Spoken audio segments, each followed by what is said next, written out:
Good morning. My name is Hanna. So I started this school in grade 1, so it's been 9 years at this school. And I've had quite an experience, but a very good one.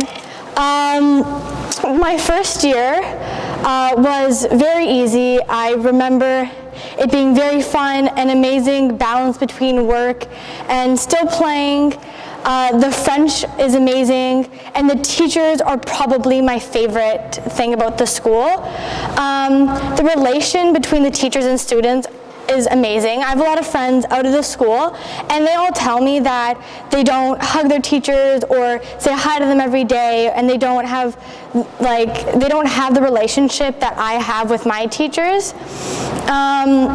A few of my teachers are a few of my favorite people here and in my life, and they're very caring, and I think of them as parents or as like a mother figure, and they're always there for me.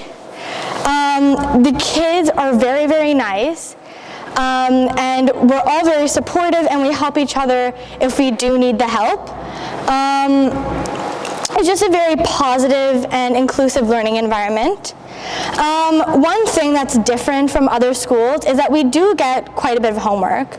It teaches us to learn the difference between work and play, how to manage our time properly, and us having exams. We start exams in grade 1. It teaches us how to study. And studying is a very big aspect in human lives because we're constantly learning, and knowing how to manage our stress and our time and work, play, and social life is a very important aspect for a well-rounded student and human. So thank you.